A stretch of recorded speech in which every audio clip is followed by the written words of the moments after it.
हैं। आज के लेक्चर में हम चैप्टर 3 इक्विलिब्रियम चैप्टर जो है engineering mechanics by J L Meriam book का उसका कुछ पोर्शन पढ़ेंगे। आज के लेक्चर के जो ऑब्जेक्टिव्स है वो है introduce the concept of free body diagram and to show how to solve particle equilibrium problems using the equations of equilibrium. तो आगे जाने से पहले पहले इक्विलिब्रियम के बारे में थोड़ा सा डिस्कस कर लेते हैं कि what is equilibrium.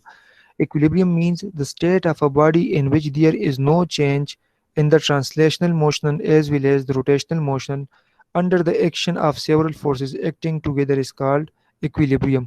Abdul Moiz, अब मेरी आवाज़ आप सबको आ रही है और स्क्रीन में नज़र आ रहा है? Yes sir. आवाज भी आ रही, ठीक है। स्क्रीन में नजर ठीक। बिल्कुल।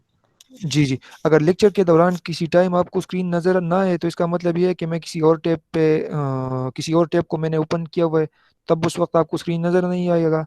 लेकिन आपने मीटिंग को लीव नहीं करना, ठीक है? Okay sir. क्योंकि बाज़ अवकात कुछ स्टूडेंट्स लेक्चर के दौरान ज्वाइन करना चाहते हैं ताकि मैं उनको इजाज़त दे सकूँ ज्वाइन करने के लिए, क्योंकि उनके पास ऑफिशियल ईमेल आईडीज़ नहीं है।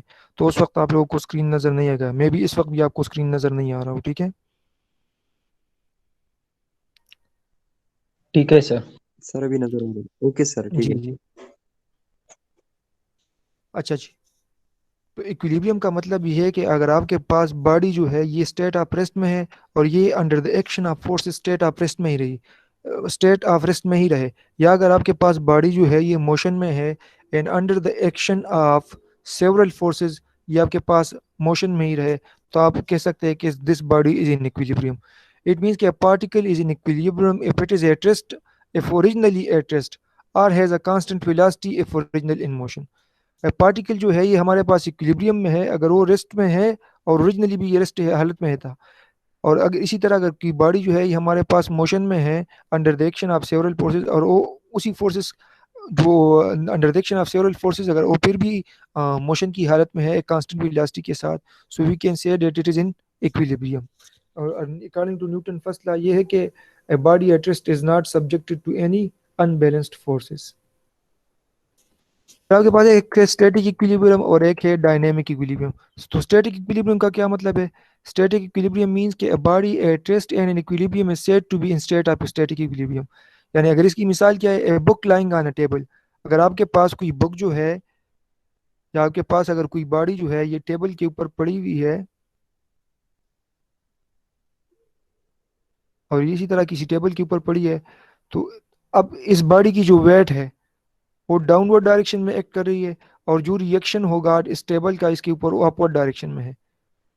अब इस बॉडी के ऊपर जो है सेवरल फोर्सेस एक्ट कर रही है, इट सेल्फ इसका वेट, और एक जो नॉर्मल फोर्स है जो टेबल जो है इसको रिएक्शन, जो टेबल की रिएक्शन होगी। लेकिन फिर भी ये बुक या ये बॉडी जो है ये स्टैटिक हालत में है, तो इसका मतलब ये है कि ये बॉडी जो है ये हमारे पास क्या किस चीज़ में है?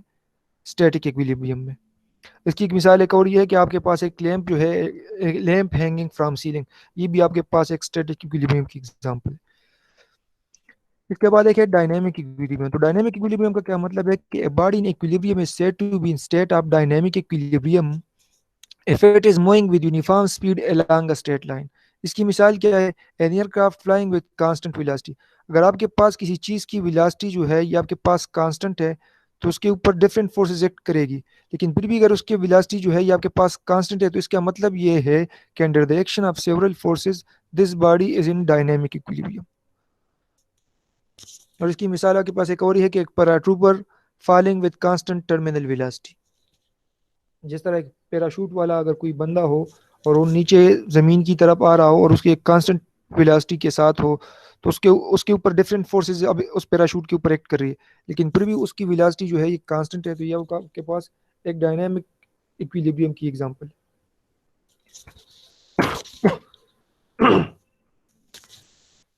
अच्छा, ये first condition of equilibrium, the vector sum of all the forces acting on the body must be zero. Mathematically, summation of forces is equal to zero. In case of coplanar forces, summation of fx is equal to zero and summation of fy is equal to zero. Coplanar forces means अगर आपके पास एक x Y plane में, x और Y plane में, wait a minute,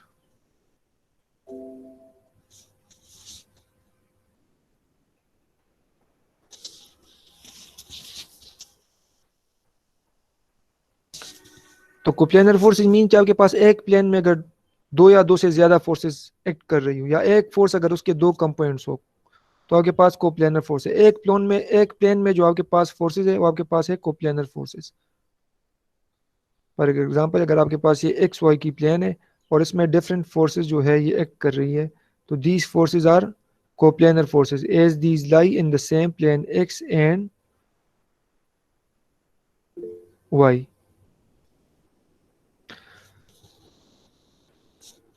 तो इसका मतलब है कि आपके पास summation of rightward forces जो है ये summation of leftward forces का बराबर होगा, और समेशन ऑफ अपवर्ड फोर्सेस जो है ये समेशन ऑफ डाउनवर्ड फोर्सेस का बराबर होगा। जिस तरह पहले स्लाइड पे हमने एक बुक के एग्जांपल के बारे में पढ़ा कि आपके पास जो डाउनवर्ड फोर्स है wait, this will be equal to the reactive force in the upward direction. So summation of upward forces will be equal to the summation of downward forces. This is first condition of equilibrium. Second condition means that the vector sum of all the moments about any axis must be zero. इसका मतलब है जिस तरह forces जो है summation of upward forces is equal to summation of rightward forces, इसी तरह summation of clockwise moments जो है ये आपके पास जो एंटी क्लॉकवाइज मोमेंट्स है ये उसके बराबर होंगे किसी बॉडी के ऊपर। Now categories of equilibrium in two dimensions. Two dimension में हमारे पास इक्विलिब्रियम के कितने कैटेगरीज है? माइक्रोफोन किसी ने ऑन किया हुआ है, जरा काइंडली ऑफ कर दें। तो एक फोर्स सिस्टम है कुलीनियर फोर्सेस। कुलीनियर फोर्सेस किस कौन से फोर्सेस होते हैं? वो फोर्सेस जो सिर्फ एक ही लाइन आप जिसकी लाइन ऑफ एक्शन सेम हो। अगर आप इन फोर्सेस को देख के F1 F2 और F3 फोर्सेस को, तो इन फोर्सेस की लाइन ऑफ एक्शन जो है ये सेम है। और जो लाइन ऑफ एक्शन है अगर इस एक्सिस को हम एक्स एक्सिस का नाम दे दें, तो हमें सिर्फ एक इंडिपेंडेंट इक्वेशन चाहिए इनके रिजल्टेंट फाइंड करने के लिए, which is summation of F X is equal to 0। अब अगर आपके पास कंकरेंट फोर्सेज है, concurrent forces are those forces whose lines of action intersect at a common point. अब अगर आप देखें तो इस पॉइंट पे, इस कॉमन पॉइंट ओ पे, इन चारों फोर्सेस की लाइन ऑफ एक्शन जो है ये एक दूसरे को इंटरसेक्ट कर रही है, तो these forces are concurrent forces. तो कंकरेंट फोर्सेज में अगर आप F2 फोर्स को डिवाइड कर ले तो आपके पास ये इसके एक कंपोनेंट हो जाएगा और इसका दूसरा कंपोनेंट आपके पास एक्स डायरेक्शन में हो जाएगा। तो it means you have two independent equations now, summation of fx is equal to 0 and summation of fy is equal to 0। तीसरा आपके पास है पैरेलल फोर्स सिस्टम। अब अगर आप देखें तो F1 F2 F3 और F4 जो है आपके पास पैरेलल फोर्स सिस्टम है। अगर इस पॉइंट को मैं फर्ज करे पॉइंट ओ नाम दे दूं, तो एक हमारे पास जो इंडिपेंडेंट इक्वेशंस वो होंगे वो हमारे पास एक होगा summation of F X is equal to 0, क्योंकि ये फोर्सेस जो है ये सिर्फ एक्स डायरेक्शन में है। और एक होगा summation of moment about point O is equal to 0, this point. तो summation of moment will be equal to 0, क्योंकि इस पॉइंट के अगेंस्ट F4 के साथ ये पर डिस्टेंस मल्टीप्लाई होगा, F3 के साथ ये डिस्टेंस मल्टीप्लाई होगा, F2 के साथ ये डिस्टेंस मल्टीप्लाई होगा, और इसी तरह F1 के साथ ये डिस्टेंस मल्टीप्लाई होगा।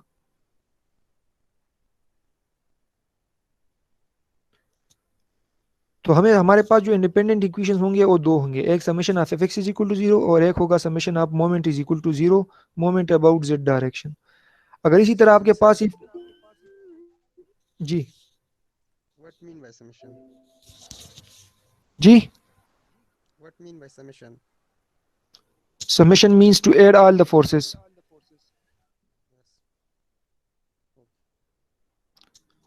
समेशन मीन्स अगर आपके पास, अब अगर यहाँ पे देखिए एक minute,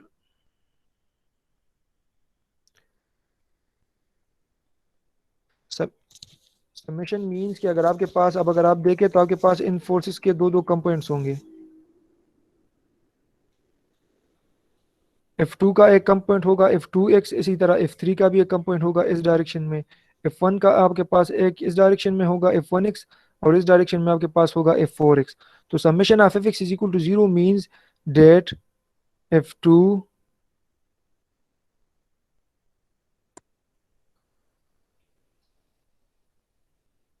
plus F3 in x direction, आपके पास x डायरेक्शन में जो फोर्सेज है।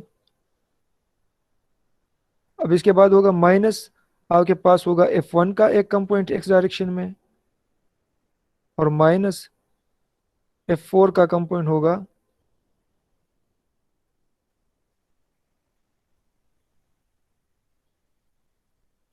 This will be equal to zero. हमारे पास F2 और F3 प्लस इसलिए हैं कि ये हमारे पास पॉजिटिव एक्स एक्सिस के ऊपर है, और ये जो F1 और F4 है ये नेगेटिव इसलिए हैं क्योंकि ये हमारे पास नेगेटिव एक्स एक्सिस के ऊपर है। तो summation of these forces in X direction will be equal to zero.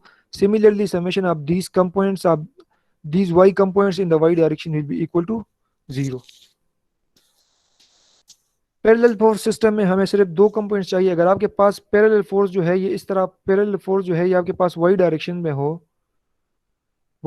हो तो फिर आपको समेशन ऑफ एफ के बजाय summation of F y is equal to zero आपके पास इंडिपेंडेंट इक्वेशन होगी, क्योंकि एक्स डायरेक्शन में आपके पास कोई फोर्स होगा ही नहीं। तो आपके पास जो नंबर ऑफ इंडिपेंडेंट इक्वेशंस है वो आपके पास होंगे दो। अब अगर आप यहाँ पे देखें जनरल केस अगर आपके पास हो जिसमें आपके पास ना तो कंकरेंट फोर्सेस है बल्कि आपके पास उसमें कंकरेंट फोर्सेस भी है, अगर आपके पास उसमें अभी एक जनरल सिस्टम है जिसमें आपके पास मोमेंट्स भी है फोर्सेस भी है, तो इस तरह के केस में फिर आपके पास जो नंबर ऑफ इंडिपेंडेंट इक्वेशंस होंगे वो आपके पास तीन होंगे। Summation of F X is equal to zero, summation of F Y is equal to zero and summation of moments is equal to zero. हमारे पास ये जो इंडिपेंडेंट इक्वेशंस है ये क्यों है और इतने नंबर ऑफ इक्वेशंस हमें क्यों चाहिए, क्योंकि इसके ऊपर आगे जाके हम जब न्यूमेरिकल सॉल्व करेंगे तो आपको बेहतर अंदाजा होगा, आइडिया होगा। अगर अभी कोई चीज़ क्लियर नहीं है तो न्यूमेरिकल्स में जाके आपके लिए ये सारी चीज़ें क्लियर हो जाएगी। अब है type of contact and force origin and the action on body to be isolated. यानी अगर हमारे पास जो कंटेक्ट हो एक दो बॉडीज के दरमियान जो एक्शन हम आइसोलेट करेंगे तो उन दोनों के दरमियान क्या एक्शन होगा। अब अगर आपके पास एक फ्लेक्सिबल केबल है, एक केबल है आपके पास, weight of cable is negligible, तो केबल में सिर्फ आपके पास कौन सा फोर्स होगा, सिर्फ टेंसाइल फोर्स होगा। ठीक है, अगर आपके पास इसी तरह एक स्मूथ सरफेस है, यानी अगर आपके पास स्मूथ सरफेस का मतलब ये अगर आपके पास ये कोई सरफेस है और इसके ऊपर इस तरह की कोई बॉडी है तो सिर्फ वर्टिकल फोर्स जो है अगर इस बॉडी के ऊपर वर्टिकल फोर्स होगा तो वो रेजिस्ट करेगा। अगर इसके ऊपर कोई हॉरिजॉन्टल फोर्स होगा तो वो रेजिस्ट नहीं होगा। ये हॉरिजॉन्टल फोर्स जो है ये रेजिस्ट नहीं होगा, सिर्फ वर्टिकल फोर्स जो है ये रेजिस्ट होगा।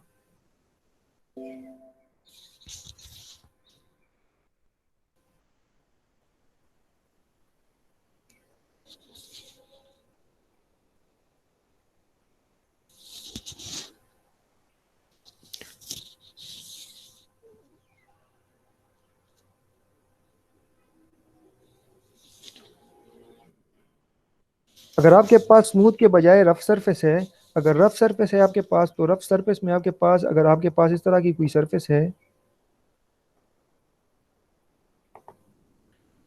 अगर आपके पास इस तरह की कोई रफ सरफेस है और यहाँ पे आप कोई बॉडी लाई कर रही है इस तरह, अब इसके ऊपर अगर हॉरिजॉन्टल वर्टिकल फोर्स भी अप्लाई होगा तो वो भी रेजिस्ट होगा, और इसके ऊपर अगर आप कोई हॉरिजॉन्टल फोर्स अप्लाई करेंगे तो वो भी रेजिस्ट होगा।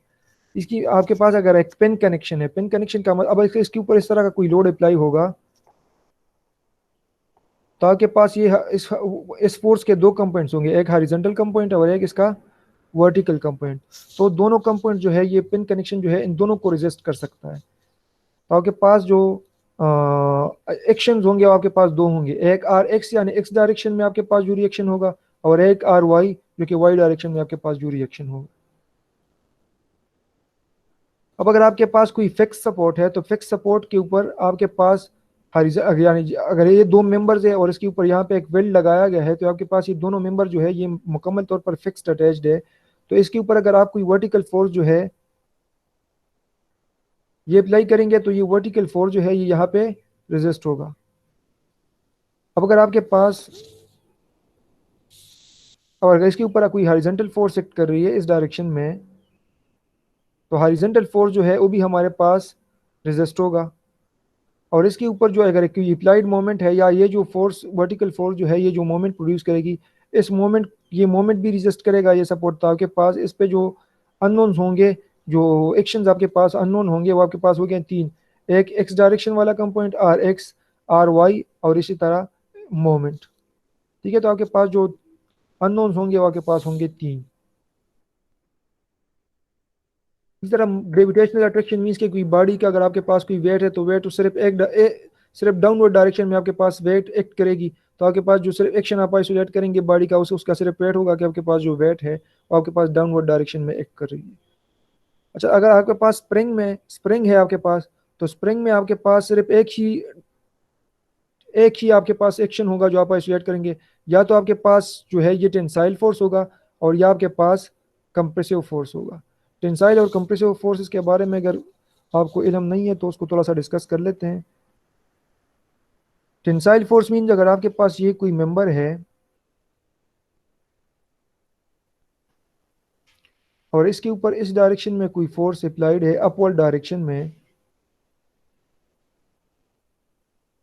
इसके ऊपर इस तरह के फोर्सेस अप्लाइड है अपवर्ड और डाउनवर्ड डायरेक्शन में।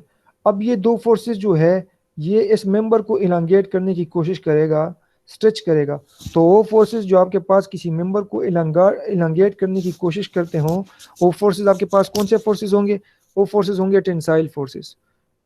तो हमारे पास अब ये मेंबर जो है ये टेंशन में है, अगर इसके बजाय इसके ऊपर डाउनवर्ड डायरेक्शन में कोई फोर्सेस अप्लाई होंगे तो वो फोर्सेस जो किसी मेंबर की लेंथ को जो है ये शॉर्टन करने की कोशिश करते हैं, वो फोर्सेस आपके पास कौन से फोर्सेस है? Compressive forces. ठीक है, तो स्प्रिंग जो है ये आपके पास, अब ये जो फोर्स है ये टेंसाइल फोर्स है, इसके बजाय स्प्रिंग के ऊपर अगर आप इस डायरेक्शन में फोर्स अप्लाई कर लें तो ये आपके पास कौन सा फोर्स होगा? Compressive force. तो स्प्रिंग में आपके पास F इज इक्वल टू के, आपके पास इसका इक्वेशन है। के जो है ये स्टिफनेस ऑफ स्प्रिंग है, एस जो है डिफॉर्मेशन है स्प्रिंग में, और एफ जो है ये अप्लाइड फोर्स है। आपके पास अगर किसी भी डायरेक्शन में है तो एफ इज अप्लाइड फोर्स। इसका मतलब है अगर आपके पास स्टिफनेस की वैल्यू मौजूद है और जो डिफॉर्मेशन आपके पास स्प्रिंग में काज हुई है, तो उससे आप फोर्स को मालूम कर सकते हैं कि आपके पास इसके ऊपर कितना फोर्स जो था वो अप्लाइड था।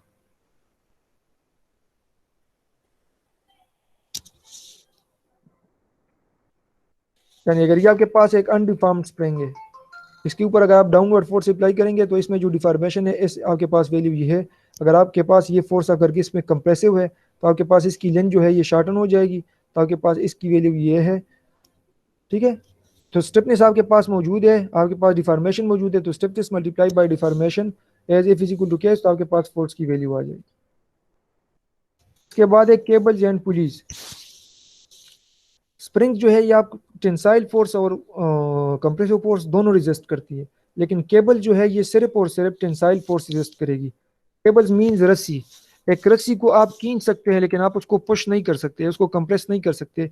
इट मीन्स दैट एक रस्सी में आपके पास, अगर आपने फर्ज करें ये सीलिंग है और एक रस्सी के जरिए आपने यहाँ पे कोई वेट अटैच किया हुआ है,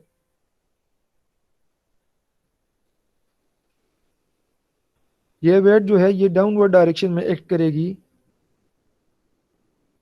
which means that this cable यानी ये रस्सी हमारे पास किस चीज़ में होगी? टेंशन में। तो केबल जो है ये सिर्फ टेंसाइल फोर्स जो है ये रिजिस्ट करती है, सिर्फ और सिर्फ टेंसाइल। कंप्रेसिव फोर्स जो है ये केबल्स रिजिस्ट नहीं कर सकती। They can only support tension. Pulling means खींचना, क्योंकि हम किसी रूप को या किसी रस्सी को हम पुश नहीं कर सकते, तो हमारे पास केबल में सिर्फ टेंसाइल फोर्स रेजिस्ट होंगी, कंप्रेसिव फोर्स केबल में रेजिस्ट हो ही नहीं सकती, पॉसिबल ही नहीं है। तो अब आते हैं प्री बॉडी डायग्राम के ऊपर। To apply equilibrium equations we must account for all known and unknown forces acting on the particle और अ बॉडी। हमारे पास जो नोन फोर्सेस होंगे, जो अप्लाइड फोर्सेस होंगे और जो अननोन फोर्सेस होंगे, उन सबको हम अकाउंट करेंगे और उसके यानी उन सबको हम एनालिसिस में लेंगे। और the best way to do this is to draw a free body diagram. इसके लिए सबसे बेहतर तरीका क्या है कि आप उसकी एक फ्री बॉडी डायग्राम ड्रा कर ले। लेकिन फ्री बॉडी डायग्राम हमारे पास क्या चीज़ है? The free body diagram of a body is a sketch of the body showing all forces direct on it. एक बॉडी की एक ऐसी स्केच या एक ऐसा डायग्राम जो शो कर रही हूँ जिसके ऊपर तो तमाम फोर्सेस जो इसके ऊपर एक्ट कर रही हूँ। और फ्री का मतलब क्या है? द टर्म फ्री का क्या मतलब है?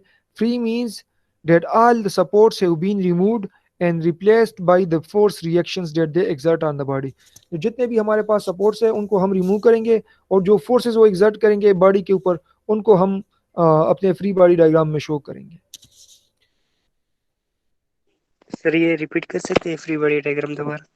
जी जी, फ्री बॉडी डायग्राम के ऊपर आगे जाके हम 3-4 एग्जांपल्स पढ़ेंगे। अगर उसमें ये कंफ्यूजन क्लियर नहीं हुई तो फिर आप दोबारा क्वेश्चन पूछिए। आगे जाके हम फ्री बॉडी डायग्राम के ऊपर दो तीन स्लाइड्स के ऊपर हम फ्री बॉडी डायग्राम के ऊपर प्रैक्टिस कर लेंगे तो उसमें आपको अंदाजा हो जाएगा, ठीक है। ठीक है सर। अच्छा, ड्रा किस तरह से करेंगे फ्री बॉडी डायग्राम को? Draw outline shape, imagine the particle isolated or cut from its surrounding. इसको जिस पार्टिकल की आपने या जिस बॉडी की आपने फ्री बॉडी डायग्राम ड्रा करनी है उसको आप आइसोलेट तस्वर कर ले, अलहदा तस्वर कर ले, या उसको कट कर ले, उसके जो इर्द गिर्द और भी कुछ मेंबर्स है, और उसके ऊपर फिर आप तमाम फोर्सेस को शो करें, including active forces and reactive forces. What are active forces and reactive forces, ये अगले स्लाइड पे डिस्कस कर लेते हैं। और फिर आइडेंटिफाई कर ले ईच फोर्स को, कि आपके पास जो नॉन फोर्सेस होंगे यानी जो अप्लाइड फोर्सेस होंगे आपके पास उसकी मैग्नीट्यूड नॉन होगी, इसकी मैग्नीट्यूड आपके पास नॉन होगी, और जो आपके पास अननोन क्वांटिटी होंगे, जो अननोन फोर्स होंगे, उसको आप लेटर्स दे दे, या आप अपने लिए ए बी सी डी का नाम दे, ताकि बाद में, या टी का नाम दे दे, सी का नाम दे दे, ताकि बाद में आप उसको कैलकुलेट कर ले इक्विलिब्रियम इक्वेशन से। एक्टिव फोर्सेस और रिएक्टिव फोर्सेस जो है ये हमारे पास क्या है? Active forces are those which tend to set the particle in motion, और रिएक्टिव फोर्सेस कौन से हैं? जो कंस्टेंट या सपोर्ट से जो आपके पास जो मोशन को प्रिवेंट करेंगे, जो सपोर्ट्स या कंस्टेंट से आपके पास जो रिजल्टेंट फोर्सेस होंगे आपके पास होंगे रिएक्टिव फोर्सेस।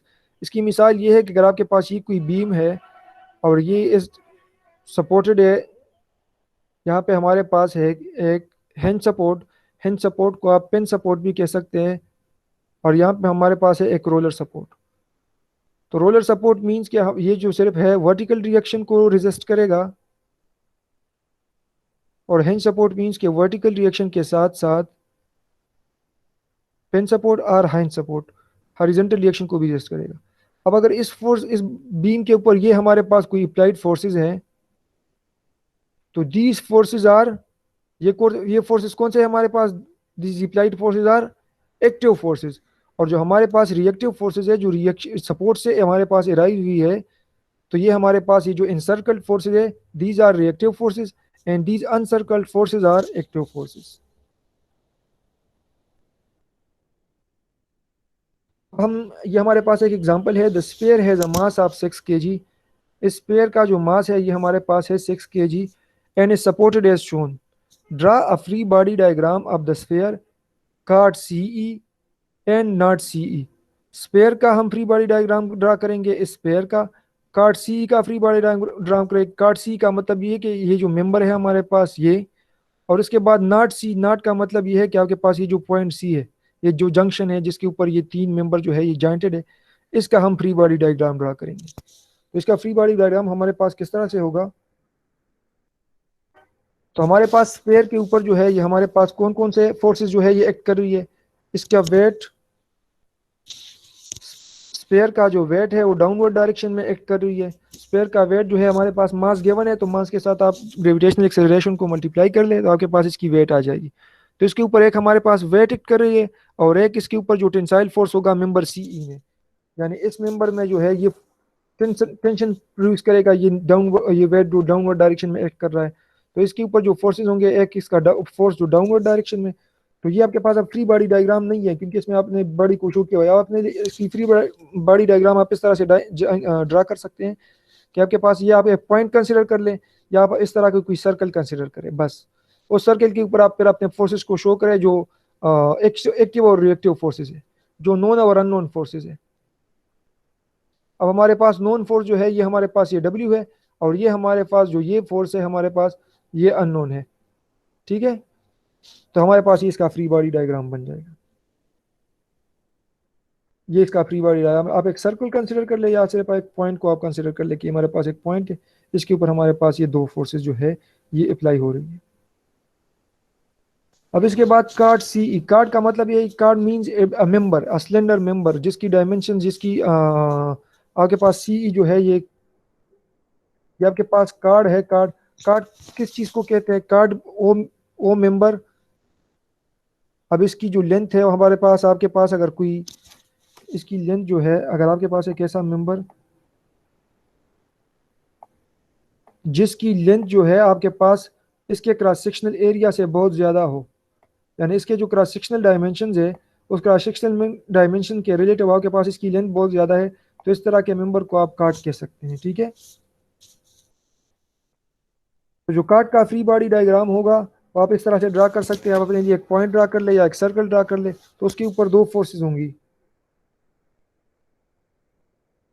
आपके पास एक जो फोर्स, ये वाला फोर्स जो है, जो उस वेट के अगेंस्ट था, जो वेट को रेजिस्ट कर रहा था, और ये वाला force towards knot C, knot C हमारे पास ये वाला जॉइंट जो है, ठीक है।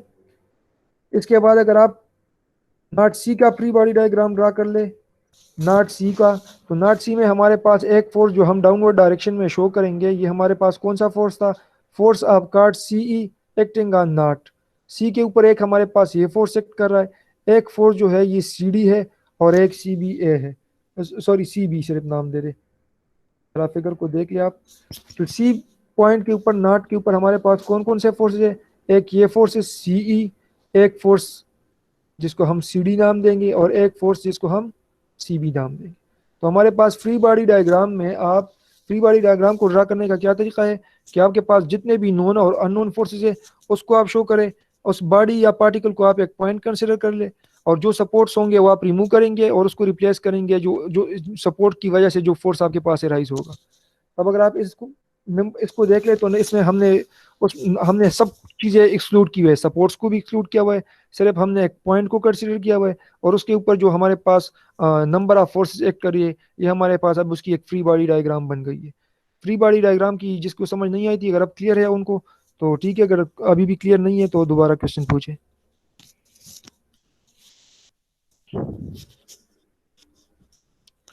एग्जाम्पल को दोबारा रिपीट करें सर। अच्छा जी, तो फ्री बॉडी डायग्राम को ड्रा करने के लिए सी के ऊपर, आप सी पॉइंट के ऊपर फ्री बॉडी डायग्राम आपके पास किस तरह होगा, एक मिनट में ये इरेज कर लूं। तो सी पॉइंट के ऊपर आपके पास जो फोर्सेस होंगे, अगर हम यहाँ पे आ जाए डायग्राम पे,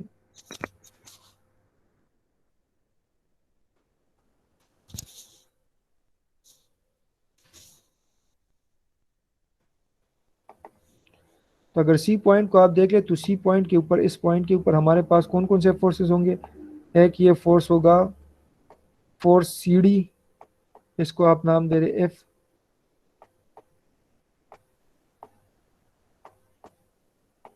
सी डी।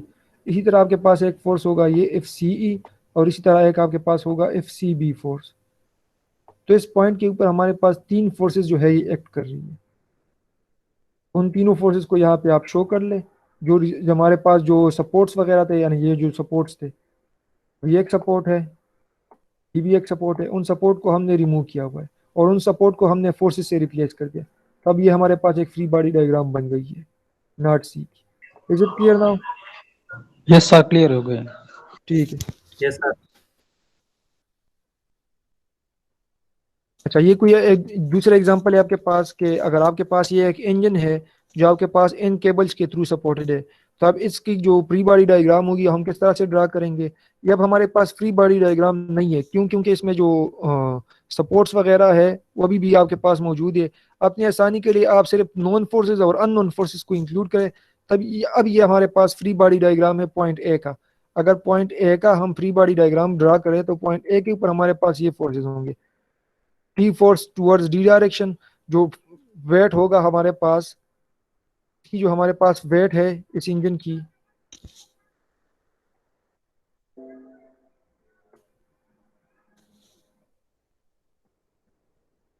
यहाँ पे ये पता नहीं कोई गलती से रिमूव हो गया, यहाँ पे इसके साथ मैंने एक स्टेटमेंट लिखा था, लेकिन बहरहाल जो वेट है आपके पास इंजन का वो हमारे पास बराबर है 2.452 किलो न्यूटन का। तो 2.452 किलो न्यूटन जो है ये हमारे पास फोर्स है जो इंजन का, जो डाउनवर्ड डायरेक्शन में एक्ट कर रही है। और हमारे पास जो अननोन फोर्सेज है, एक है T force in towards D direction, tensile force towards D direction, और एक है tensile force towards B direction. तो ये हमारे पास है free body diagram point A का। तो अब इसके ऊपर आप समेशन एफ एक्स अप्लाई कर लेंगे और समेशन एफ वाई, और जो आपके पास अननोन होंगे वो आपके पास मालूम हो जाएंगे। किस तरह से हम फाइंड करेंगे समेशन ऑफ एफ एक्स और समेशन ऑफ एफ वाई को यूज करके, ये आगे जाके इसके ऊपर तो तीन न्यूमेरिकल्स हम सॉल्व कर लेंगे तो आपको अंदाजा हो जाएगा। एक हमारे पास एक दूसरी एग्जांपल है कि इसकी प्री बॉडी डायग्राम हमने ड्रा करनी है पॉइंट सी के ऊपर और पॉइंट ई के ऊपर। तो पॉइंट सी के ऊपर जो हमारे पास फ्री बॉडी डायग्राम होगा, एक होगा force in towards D direction, एक होगा फोर्स टुवर्ड्स ई डायरेक्शन, एक होगा force toward downward force of this sack. Sack का मतलब सेक बोरी को कहते हैं, बोरी को, ठीक है। तो पॉइंट ई के अच्छा पॉइंट ई के ऊपर अगर आप देखें तो इस पॉइंट के ऊपर पॉइंट ई के ऊपर आपके पास जो फ्री बॉडी डायग्राम बनेगी वो किस तरह होगी। 20 पाउंड फोर्स जो है ये इस बुरी की है जो डाउनवर्ड डायरेक्शन में एक्ट करेगी। एक आपके पास ये वाला फोर्स होगा और एक ये वाला ईजी फोर्स। तो आपके पास ईजी फोर्स, ईसी फोर्स और 20 pound force in downward direction. आपके पास जो वेट है सेक का बुरी का जो वेट है। तो आपके पास पॉइंट सी के ऊपर आपके पास ये उसकी फ्री बॉडी डायग्राम बनेगी। इसी तरह पॉइंट सी के ऊपर अगर आप फ्री बॉडी डायग्राम ड्रा करना चाहिए इसी पॉइंट सी के ऊपर, तो पॉइंट सी के ऊपर आपके पास जो फ्री बॉडी डायग्राम होगा वो इस तरह होगा। Tensile force in member C D. इसी तरह आपके पास ये फोर्स जो है ये इस ई के पॉइंट के ऊपर जब आप summation of X Y summation of F Y को सॉल्व कर लेंगे तो आपके पास ये जो अननोन फोर्सेज है ये ई सी और ई जी ये नॉन हो जाएंगे। तब ये ई सी फोर्स जो है ये आपके पास नॉन है तो आपके यहाँ पे लिख देंगे ये नॉन वैल्यू। डब्ल्यू भी आपके पास, अब डब्ल्यू जो है ये हमारे पास अननोन है।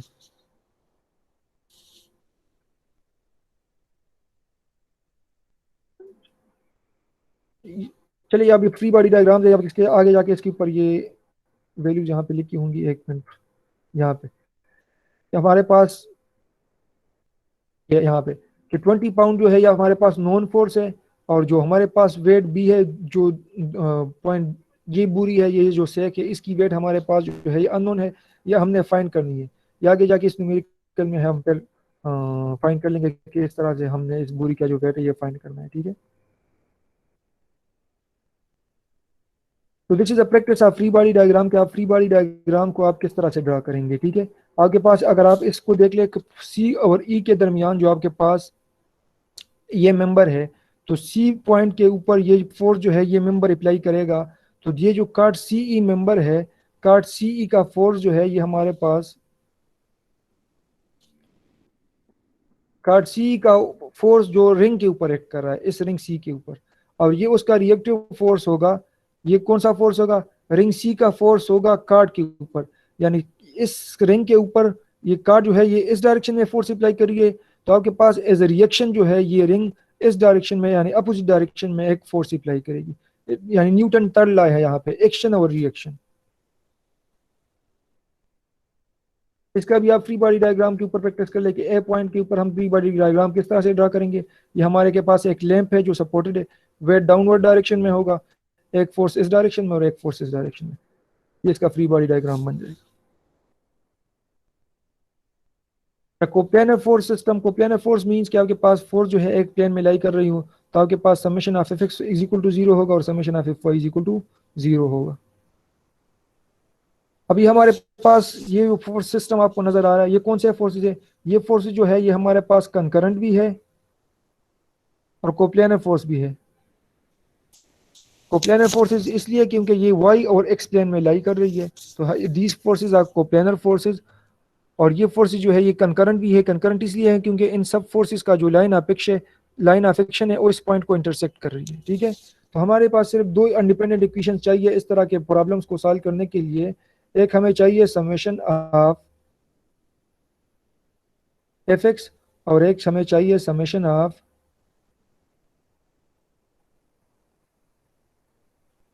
F Y is equal to 0। ठीक है, हमारे पास दो इक्विलिब्रियम इक्वेशन बन जाएगी, एक summation of F X is equal to 0 और एक summation of F Y is equal to 0। अगर आपके पास कोलिनियर फोर्सेज है, अगर आप देखें कि assume a sense for an unknown force if the equation yields a negative value for the magnitude then the sense is opposite of what was assumed। अगर आप देखें कि अगर इस force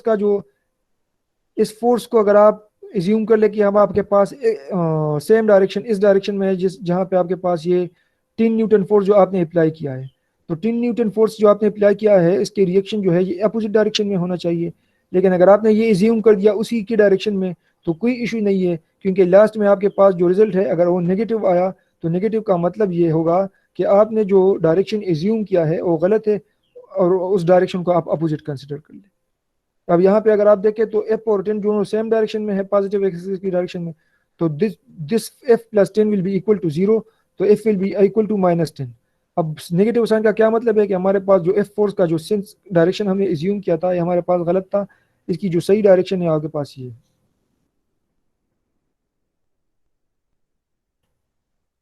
procedure for analysis, free body establish the X Y axis any suitable orientation usually है जो हम x Y direction assume करते हैं हमारे पास ये होते हैं एक्स और वाई डायरेक्शन। उसके बाद label all known and unknown forces. उसके बाद आपके पास जो नॉन फोर्सेस है और जो अननोन फोर्सेस है उस उनके मैग्नीट्यूड और डायरेक्शन को फ्री बॉडी डायग्राम के ऊपर आप ड्रा कर ले। और उसके बाद आप अननोन फोर्स जो है उसके सेंस को यानी उसके डायरेक्शन को आप एज्यूम कर सकते हैं। आप किसी भी डायरेक्शन में एज्यूम कर सकते हैं। अगर आपके पास ये कोई फोर्स था और आपने इस डायरेक्शन में एज्यूम किया और लास्ट में आपके पास वैल्यू जो थी ये पॉजिटिव आई तो इसका मतलब ये होगा कि आपने जो डायरेक्शन एज्यूम किया था ये ठीक था। अगर इसके बजाय आप डायरेक्शन ये एज्यूम कर ले और आपके पास लास्ट में जो रिजल्टेंट मैग्नीट्यूड होगा जो आपके पास लास्ट में रिजल्ट आएगी अगर आपके पास वो नेगेटिव होगा तो इसका मतलब ये है कि जो डायरेक्शन आपने एज्यूम किया था वो गलत है। ये डायरेक्शन जो है आपके पास असल में अपोजिट है इसका। ये आपके पास असल जो एक्चुअल डायरेक्शन है वो ये है। और जो इक्विलिब्रियम इक्वेशन हो गया हमारे पास summation of x equal to 0 summation of y equal to 0। अभी हमारे पास एक एग्जांपल है कि determine the tension in cables AB and AD for equilibrium of the 250 kilogram engine block. इस मेंबर में जो हमारे पास टेंसाइल फोर्स होगा और इस मेंबर में जो हमारे पास टेंसाइल फोर्स होगा उन दोनों को हमने कैलकुलेट करना है। और जो हमारे पास ये जो इंजन ब्लॉक है इसका मास हमारे पास गिवन है। ये जो मास हमारे पास है ये है 250 किलोग्राम। कुछ स्टूडेंट्स ने क्विज के दौरान ये गलती की थी कि उन्होंने मास को वेट में कन्वर्ट किया ही नहीं था। मास को वेट में पहले आप लोगों ने कन्वर्ट करना होगा। W is equal to mg। ठीक है आप माइक्रोफोन को ऑन ना करें। तो W is equal to mg आपके पास। तो पहले मास को आप ग्रेविटेशनल एक्सेलरेशन के साथ मल्टीप्लाई करेंगे फिर आपके पास इसकी वेट आ जाएगी। अच्छा कुछ स्टूडेंट ने g की वैल्यू 1000 ली हुई है 1000 मीटर पर सेकंड स्क्वायर। अब आई डोंट नो कि ये 1000 मीटर पर सेकंड स्क्वायर या 1000 या 2000 पर मीटर पर सेकंड स्क्वायर की वैल्यू उन्होंने कहाँ से ये वैल्यू पिक की है। ये मुझे देख के बड़ा ताज्जुब हुआ कि जी की वैल्यू अब आप लोगों को आईडी नंबर है सर। जी सर आपने कहा था ना आईडी नंबर लिखो अपना। अच्छा कुछ ये स्टूडेंट ने 1000 बिल्कुल आईडी अच्छा नंबर है। आईडी ठीक है नंबर। जी जी ठीक है। वो आईडी नंबर जो है ये फोर्स के लिए मैंने लिखा था ग्रेविटेशनल एक्सेलरेशन के लिए नहीं। सर बस आइडिया नहीं था टाइम भी कम था। अच्छा चलो ठीक है कोई इशू नहीं है। अच्छा अब इसके फ्री बॉडी डायग्राम को अगर हम ड्रा कर ले पॉइंट ए के ऊपर तो हमारे पास जो फ्री बॉडी डायग्राम होगा वो हमारे पास इस तरह का होगा। जो डाउनवर्ड डायरेक्शन में हमारे पास फोर्स होगी। अब हमारे पास जो मास गिवन है वो है 250 kilogram. 250 kilogram multiply by 9.81 metre per second square will be equal to 2452। ये न्यूटन का बराबर है। अगर आप न्यूटन के बजाय इसको किलो न्यूटन में लिख ले तो this will be equal to 2.452 kilo newton. ठीक है क्योंकि 1 किलो जो है ये हमारे पास 1000 का बराबर है। तो हमारे पास जो वेट ऑफ द इंजन है ये हमारे पास डाउनवर्ड डायरेक्शन में ये हमारे पास नॉन क्वांटिटी है 2.452 और हमें TAB और TAD की वैल्यू चाहिए। तो समेशन ऑफ एफएक्स इस फोर्स को भी आप दो कंपोनेंट्स में डिवाइड कर ले। Summation of F X is equal to 0 और फिर summation of F Y is equal to 0 आप अप्लाई कर ले। तो हमारे पास ये जो इसका एक्स कंपोनेंट होगा ये हमारे पास बराबर होगा किस चीज का TAB cos 30 डिग्री और जो y कंपोनेंट होगा वो बराबर होगा TAB sin 30 डिग्री। तो summation of X is equal to 0 तो TAB cos 30 डिग्री जो है ये हमारे पास इस फोर्स का जो हॉरिजॉन्टल कंपोनेंट है ये हमारे पास बराबर होगा TAB cos 30 डिग्री। और हमारे पास ये जो TAD फोर्स है TAD फोर्स ये नेगेटिव एक्स एक्सिस में है तो this one will be positive and this will be negative. तो TAB cos 30 degree minus TAD will be equal to 0। अब आप समेशन ऑफ वाई भी कर ले तो समेशन ऑफ वाई में अगर आपके पास आप देखें तो आपके पास वाई डायरेक्शन में एक ये फोर्स है जो डाउनवर्ड डायरेक्शन में है तो हमारे पास ये होगा नेगेटिव क्योंकि नेगेटिव डायरेक्शन में है। और ये हमारे पास TAB का जो वाई कंपोनेंट है TAB साइन ऑफ 30 डिग्री तो TAB sine of 30 degree will be positive. TAB sine of 30 degree minus 2.452 TAB sine 30 degree minus 2.452 kilo newton. तो हमारे पास TAB की वैल्यू जो है इससे आप इस इक्वेशन से आप वैल्यू कैलकुलेट कर ले इसको इस साइड पे लेके जाए तो ये वैल्यू प्लस बन जाएगी। TAB की वैल्यू फाइंड कर ले। इसी TAB की वैल्यू को फिर आप यहाँ पे इस इक्वेशन में पुट कर ले तो आपके पास TAD की वैल्यू भी आ जाएगी। तो जो हमारे पास अननोन थे इस इक्वेशन में बाद में आप वैल्यू पुट कर ले TAD तो आपके पास TAD भी आ जाएगा। तो हमारे पास रिजल्ट्स होंगे आपके पास TAB और TAD की जो वैल्यूज है वो 4.90 किलो न्यूटन है और एक है TAD जो विच इज 4.25 किलो न्यूटन। ठीक है और ये हमसे मांगे गए थे क्वेश्चन में कि आपके पास जो केबल ए बी में क्या आपके पास कितना टेंशन होगा और केबल ए डी में। अब अगर आप देखें जो डायरेक्शंस हमने एज्यूम किए हैं टेंसाइल फोर्स के, it is away from the joint, हमने ये डायरेक्शंस एज्यूम किए थे, ठीक है। तो जो हमारे पास रिजल्टेंट वैल्यूज आ रही है वो भी पॉजिटिव आ रही है। तो इसका मतलब ये है कि जो डायरेक्शंस हमने एज्यूम किए थे वो सही थे, दोनों के डायरेक्शन जो हमने एज्यूम किए थे वो सही है। अगर यहाँ तक किसी का कोई क्वेश्चन है तो क्वेश्चन पूछे। सर जी ये दोबारा समझा जाए। इसको दोबारा रिपीट करें सर। अच्छा, सर माइक्रोफोन को ऑफ करें।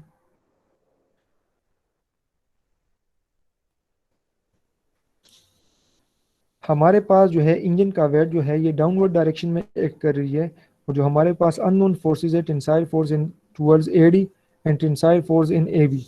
यहाँ पे देखिए आपके पास इस मेंबर में आपके पास जो फोर्स होगा और इस मेंबर में जो फोर्स होगा, ठीक है। तो अब यहाँ पे आप इस फोर्स को दो कंपोनेंट्स में डिवाइड करेंगे, क्योंकि इस फोर्स को कंपोनेंट में हम डिवाइड नहीं कर सकते, नजर करने की जरूरत है, क्योंकि ये एग्जैक्टली हॉरिजॉन्टल एक्सिस में है, एक्स डायरेक्शन में। और इस फोर्स के दो कंपोनेंट्स हमारे पास बन जाएंगे, एक एक्स कंपोनेंट और एक वाई कंपोनेंट। फिर उसके बाद हम समेशन ऑफ एफ एक्स कर लेंगे और एक समेशन ऑफ एफ वाई। तो समेशन ऑफ एफ एक्स में हमारे पास ये फोर्स होगा और इसका हॉरिजॉन्टल कंपोनेंट यहाँ पे देखें, summation of X is equal to 0। T A B का 30 डिग्री जो है ये हमारे पास टी ए बी फोर्स का हॉरिजॉन्टल कंपोनेंट है, और टी ए डी जो है हमारे पास इटसेल्फ जो है ये हॉरिजॉन्टल डायरेक्शन में है। तो टी ए बी हम पॉजिटिव इसलिए ले रहे हैं क्योंकि ये पॉजिटिव एक्स डायरेक्शन में है, और ये नेगेटिव इसलिए है कि ये नेगेटिव एक्स डायरेक्शन में है, नेगेटिव एक्स एक्सिस के ऊपर है। और इसी तरह आप summation of F Y is equal to 0 कर ले, तो आपके पास होगा T A B sine 30 degree minus 2.452 kilo newton. ये 2.452 किलो न्यूटन जो है ये डाउनवर्ड डायरेक्शन में इंजन का जो वेट है वो एक कर रही है, और अपवर्ड डायरेक्शन में ये कंपोनेंट जो है ये आपके पास इस फोर्स का वर्टिकल कंपोनेंट है।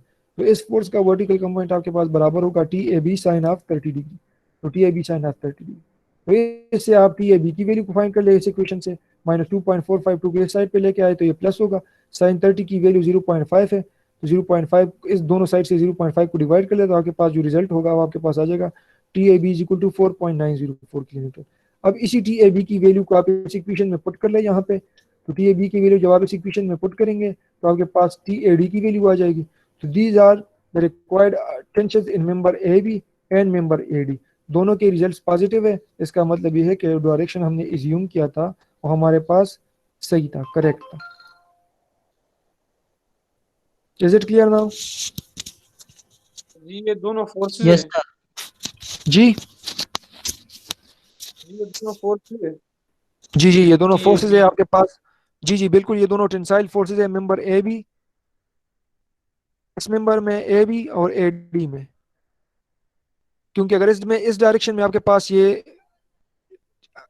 अगर ये फोर्स जो है ये डाउनवर्ड डायरेक्शन में एक्ट कर रही है तो आपके पास इसका जो रिजल्टेंट होगा, जो अपोजिट रिएक्शन होगा इस डायरेक्शन में होगा। अगर इस फिर इस सपोर्ट के ऊपर जो है ये केबल इसको, इस सपोर्ट को इस डायरेक्शन में स्ट्रेच कर रही है, सपोर्ट, तो सपोर्ट को जब आप रिमूव करेंगे तो सपोर्ट का जो रिएक्शन होगा वो आपके पास इस डायरेक्शन में होगा, ठीक है। Yes sir. तो आप इस डायरेक्शन में जो है ये एज्यूम कर लेंगे कि हमारे पास सपोर्ट को रिमूव करने के बाद जो रिएक्शन होगा, जो केबल में जो फोर्स होगा वो हमारे पास ये फोर्स होगा, ठीक है। और इसी तरह इस सपोर्ट को जब आप अब इससे सपोर्ट के ऊपर जो है ये फोर्स जो है ये इस तरह एक्ट कर रही है, इसको इस डायरेक्शन में खींचेगी, जो रिजल्टेंट जो रिएक्टिव फोर्स होगा हमारे पास इस डायरेक्शन में होगा। तो इसलिए हमने ये फोर्सेज जो है इन डायरेक्शन में लिया हुआ। अगर आप इसके बजाय इन फोर्सेस को गलत डायरेक्शन में एज्यूम कर रहे हैं इस डायरेक्शन में, कोई इशू नहीं है, क्योंकि लास्ट में आपके पास रिजल्ट नेगेटिव आएगा। जब आपके पास रिजल्ट नेगेटिव आएगा तो इसका मतलब ये है कि आपने जो डायरेक्शन एज्यूम किया था ये गलत था। सर जी ये बॉडी फिर इक्विलिब्रियम में होगी जब ये दोनों इसके ऊपर लगेंगे। ये बॉडी ऑलरेडी इक्विलिब्रियम में है, क्योंकि ये बॉडी जो है आपके पास इक्विलिब्रियम में है कि ये इंजन जो है ये दोनों केबल जो है ये रेजिस्ट कर रही है इन फोर्सेस को। अब इन दोनों, अब ये आपके बाद अगर ये इंजन इसी पोजीशन में है, अगर आपके पास ये सिस्टम जो है ये इसी पोजीशन में है, इसमें कोई डिस्टर्बेंस नहीं है, तो आपके पास ये सिस्टम जो है ये इक्विलिब्रियम में है अंडर द एक्शन ऑफ